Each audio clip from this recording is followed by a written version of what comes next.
Bienvenidos y bienvenidas. ¿Cómo están? Buenas tardes. ¿Cómo han pasado? ¿Cómo estás, María Inés? Bien, súper atentos a nivel internacional a lo que estaba pasando en Brasil, así que más que motivados para comenzar compartiendo con ustedes ya la presencia de nuestro invitado.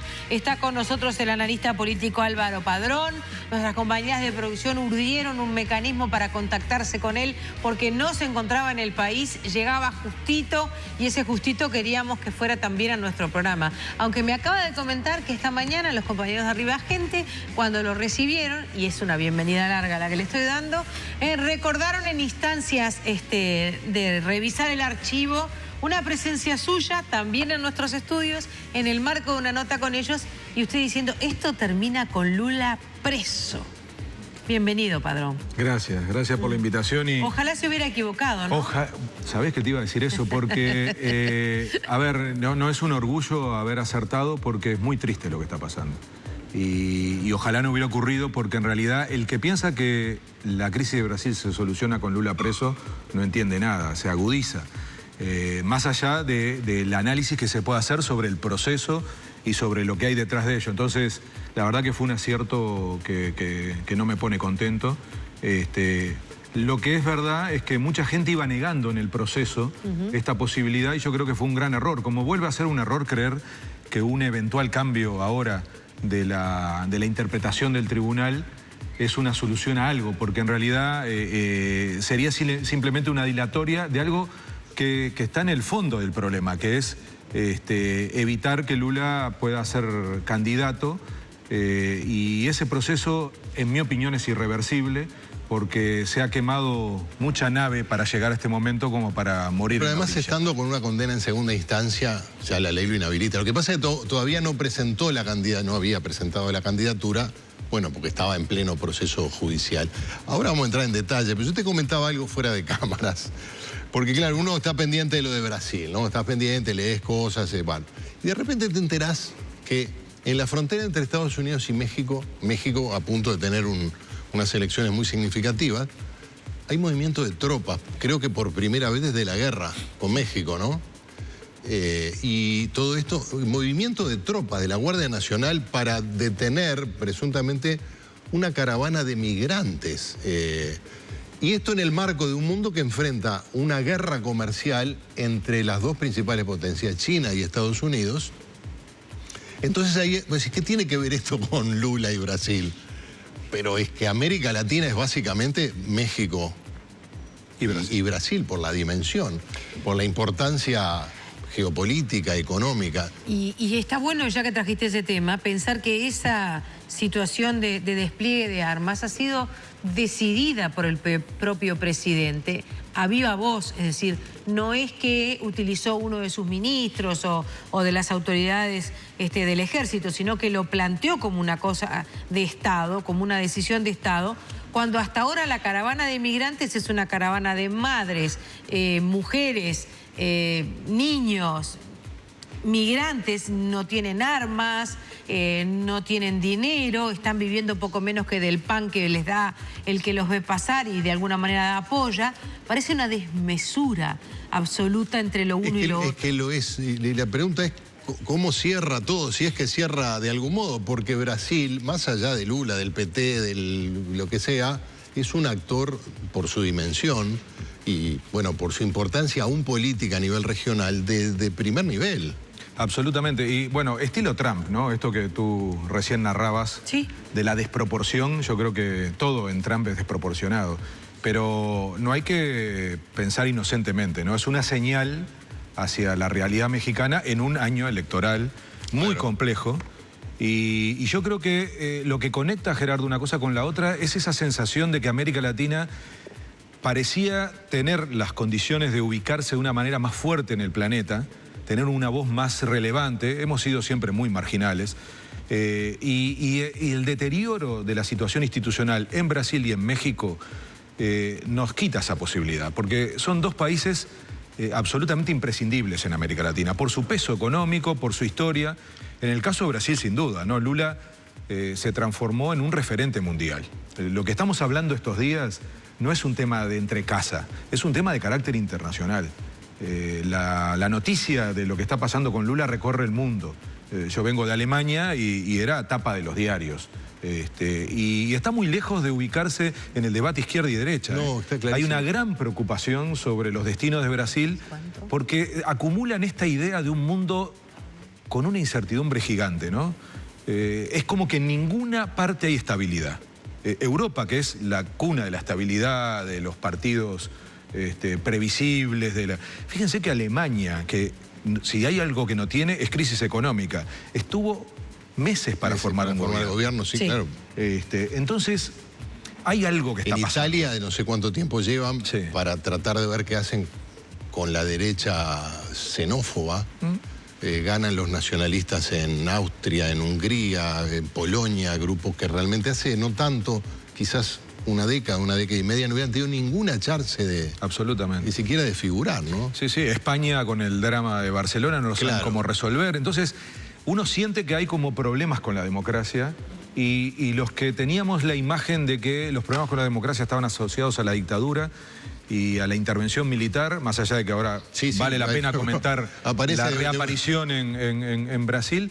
Sin embargo, hay otro tipo de problema con la democracia, que es la credibilidad de los partidos. Bueno, ahí, mira, para entrar en tema, porque de las múltiples miradas que podemos hacer con el fenómeno Lula, a mí me da la impresión de que es lo que se le reprocha a mucha gente, ¿no? Que Lula sabía que es un actor súper relevante en Brasil, que es un jugador de las grandes ligas. Habló en Davos, a ver si me explico, que es un líder mundial y que tenía que manejar un Estado complicado y corrupto. Y que se convirtió en un actor más de un sistema que, bueno, obviamente los adversarios también juegan. Y finalmente quedó entrampado en eso. Bueno, creo que el que lo dijo mejor fue Mujica, ¿no? Hablando del mensalado. En el libro. A ver, es una buena contextualización. Yo primero quiero decir algo antes de que me lo reprochen por otras vías. Conozco a Lula hace 30 años, tengo una relación personal con él. Entonces, yo no creo en la objetividad de los análisis, nunca la reivindiqué. En este caso menos. Sí puedo decir, aunque a nadie le importe, que estoy convencido que Lula no es una persona corrupta. Y apelo no a mi conocimiento, sino al sentido común. El presidente de la octava potencia del mundo no va a tirar por la borda su historia por un apartamento que si fuera en Uruguay sería en Lagomar. O sea, ahí pido un poco de sentido común. Es más, durante mucho tiempo se le criticó a Moro haber elegido un tema tan débil. Hay otras causas. Y yo creo que si hay algo que hay que reprocharle al PT y a Lula, es esto que acabas de decir, la incapacidad de haber transformado un sistema político como el brasilero absolutamente dependiente del poder económico. Sí, pero lo que pasa que ahí, que te corta la... Pues es incapacidad o es realismo llevado al aspecto más crudo, porque el mensalado, que fue de la primera presidencia, es renunciar a transformarlo desde el principio. Es decir, bueno, ¿y cómo logramos los votos? Y comprando votos, y vamos a comprar votos. Es decir... Eso es lo que cuesta más hacer, porque es obvio que si empezaste así, después lo que viene después yo es más de lo mismo. igual diferencio porque creo que estamos en una etapa donde todo se adjetiva de una manera que parece que todo fuera igual, ¿no? Y hoy de mañana puse el ejemplo, ¿no? Es como, yo podría decir, bueno, los partidos en Uruguay también reciben plata de las empresas. Incluso los medios de comunicación diferencian los costos según los candidatos. ¿Eso está bien? No. ¿Es corrupción? Yo creo que no. Yo no voy a acusar a ningún político. ¿Hay que regularlo? Sí, por eso hay una ley en el Parlamento. Tarde, pero bueno, por lo menos hay. Entonces, hay una cierta naturalización de ciertos procesos hasta que en un momento empiezan a ser inaceptables. En Brasil, por ejemplo, cambiar de partido es la cosa más normal del mundo. Se cambian como de camiseta. El episodio que vimos en aquella jornada, que a raíz de eso fue la nota en abril del 2016, cuando se hace el impeachment, el inicio del impeachment a Dilma Rousseff, era impresentable. Uno dice, si estos son los políticos de Brasil, por favor.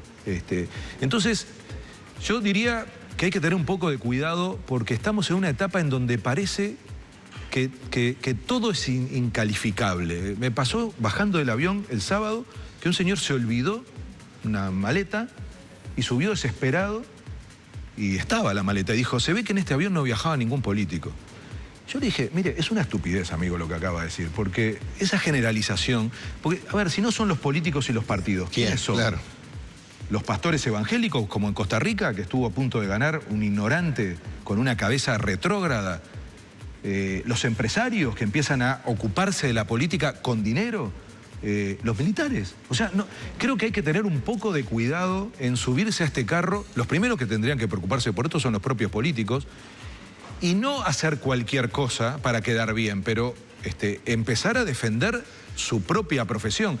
Esto es reprochable para el PT, porque el PT nace con la vocación de cambiar la política brasilera y termina acostumbrándose a funcionar con las mismas pautas. Y lo digo con toda la tranquilidad, repito, de tener muchos amigos allí, porque se lo he dicho a ellos. Y creo que la falta de autocrítica también es algo que hoy la sociedad brasilera les critica. Claro. Porque uno no escucha la autocrítica cotidiana. Alguno me dice, bueno, no es momento de hacer autocrítica cuando estamos a los balazos.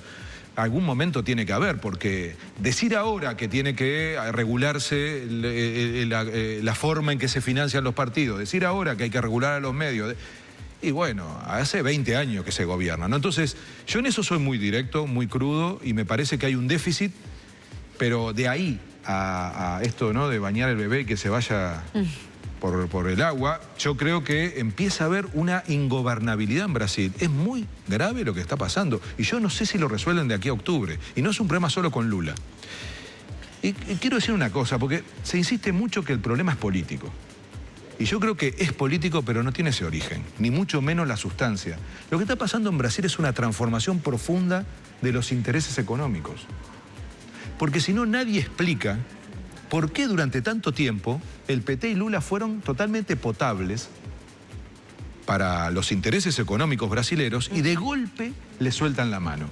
Y estamos hablando de los mismos sectores políticos, esos que hicieron alianza. El PT nunca tuvo más del 15% de los votos y ganó elecciones Lula con el 60%, pero luego tuvo que hacer esas negociaciones con ese sistema corrupto que hay en Brasil de comprar los votos a través del mensalão, que para que la gente lo entienda es como una especie de salario. De mensualidad para para garantizar los votos que no fueron resueltos a través de los acuerdos programáticos.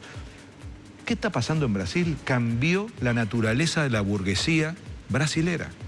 Durante décadas dijimos que la única burguesía nacional que existía en América Latina era la brasilera. La única que tenía una visión estratégica, que era industrialista, de San Pablo, que era desarrollista y que era nacionalista, y que estaba en San Pablo, sí, es la industria paulista, que tiene una vocación de construir una nación. Fíjense que la bandera de Brasil dice orden y progreso, y eso explica mucho. La nuestra dice libertad o muerte, somos muy líricos los uruguayos. Ellos son muy prácticos, orden y progreso. Como decía Juseca, y bueno, si tengo que elegir, elijo la libertad. Sí, a la muerte en no ese le caso, en caso de tener que elegir. Pero, ¿qué quiero decir con esto? Lo que explica el gobierno del PT, y particularmente de Lula, que nunca dejó de ser un sindicalista, nunca fue radical Lula, nunca fue radical, nunca fue un tipo de izquierda radical, es un católico. Claro, el origen del PT es tributario de la iglesia de base. De la teología de la liberación. Por eso había en las luchas contra la dictadura, había mucho de lucha no violenta, que no era propia de la izquierda marxista o de la izquierda... Él nunca tuvo esa matriz, nunca se declaró marxista. ¿Y por qué digo tanto esto de que siempre fue un sindicalista? Porque él siempre quiso negociar. Él siempre tuvo claro que tenía que tener un gran acuerdo con los empresarios brasileños para impulsar Brasil. Y el gran pacto social del PT en esa época es: ustedes me dejan sacar 50 millones de personas de la pobreza y yo los pongo en el mundo. Claro. Con la cara mía, consumir, la de un trabajador, claro. Además de la ventaja de tener 50 millones de consumidores más. Y nunca le fue tan bien a las empresas en Brasil como en el periodo del PT. ¿Y entonces? Así. ¿Qué cambia? La característica de los empresarios, que, entre otras cosas, se explica porque se murieron o abandonaron las empresas y se las dejaron a sus hijos aquellos que formaron las industrias brasileras. Y es mucho más fácil dedicarse al comercio y tener una oficina en la Avenida Paulista y tener acuerdos financieros para ganar lo que en el resto de América Latina se llama ser rentista. Esto está pasando en Brasil y lo que uno tiene que analizar es quién gana y quién pierde en coyunturas políticas como esta. ¿Quién está ganando? El agronegocio y el sistema financiero. No hay un banco ni una empresa agrícola cuestionada en el Lavallato. Son todas empresas vinculadas a sectores productivos de valor agregado y a empresas públicas como Petrobras o el Banco Nacional de Desarrollo. ¿Estoy diciendo con esto que estas empresas eran la Carmelita Descalza? No. Claro, lo que vos me decís Petrobras en Uruguay, miren las discusiones que hemos tenido. Bien, pero eso quiere decir que la lista, en todo caso, o que la joda, por decirlo rápido y pronto, pronto y mal, era mayor de lo que se registró en el Lavallato. Pero no que el Lavallato era un conjunto de Boy Scouts que iban a remar, claro. A ver, una cosa interesante que dijo Lula en un discurso que para eso utilizó las 48 horas de manejar con mucha inteligencia la negociación de cuándo se presentaba. Primero dijo, yo no estoy sobre la justicia, y eso hay que valorarlo, ¿eh? En un líder que tenía a la gente para tirar un fósforo y prender fuego a Brasil, ¿no? Y él dio una señal muy clara que yo creo que la da alguien con convicciones democráticas. Y lo otro que dijo es, yo tengo muy claro que estoy entrando y no sé cuándo salgo. Y que el problema no soy yo, sino mis ideas. ¿Por qué digo esto? Porque Lula quiere recomponer una gobernabilidad en Brasil. Y yo creo que uno de los errores de quienes están, de alguna manera, monitoreando este proceso, es no darse cuenta que Lula es más la solución que el problema. Pero porque yo digo, ¿quién arregla este país? ¿quiere realmente? Porque si lo hubiera querido, hubiera tenido un número 2. Hubiera tenido un recambio. El PT tendría un candidato. Claro. Bueno, no va Lula, pero va. Y él allí de alguna manera distinguió una mujer y un hombre, ¿verdad? Y el otro día manejábamos algunos nombres de posibles candidatos del PT, que sería una buena manera de decir, bueno, yo no puedo estar, que estén ellos, que ya veremos con ellos en el poder, o por lo tanto con el PT y ellos en el poder, cómo solucionar lo mío. Pero sin embargo el PT hasta ahora no ha hecho lugar es decir, ¿quién ha sido ese? ¿Lula, que ha talado a su alrededor? ¿O la figura de Lula, que estábamos recordando recién en producción en el 2009, Obama? Dice en la reunión de líderes en Londres, es el político más popular del planeta. ¿Es Lula el que tala o es que su figura fagocita todo y por eso no hay un número 2 en el PT? Es muy buena la pregunta, María Inés, porque en realidad Lula en el discurso genera una cierta idea de le toca a otros. Y no solo por el hecho de que él eventualmente no pueda hacer. Pasa 15 minutos saludando a todos. Sí, yo creo que la limitación la tiene más el partido que él. Hay una Lula dependencia. Fíjense que hay una cosa muy rara. Nadie habla de Dilma Rousseff.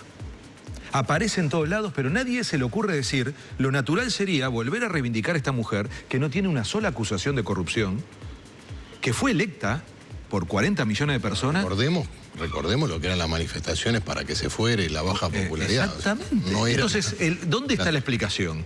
En los cálculos de quién tiene condiciones de ganar y quién no. Ahora, Lula, y esto obviamente es una mirada personal que comparto contigo, también da la impresión de que estamos frente a una nueva sociedad que exige nuevos liderazgos. Y Lula se parece más a Getúlio Vargas, a Chávez, a Perón, a yo que sé, a tantos, es uno más de la larguísima lista de caudillos latinoamericanos.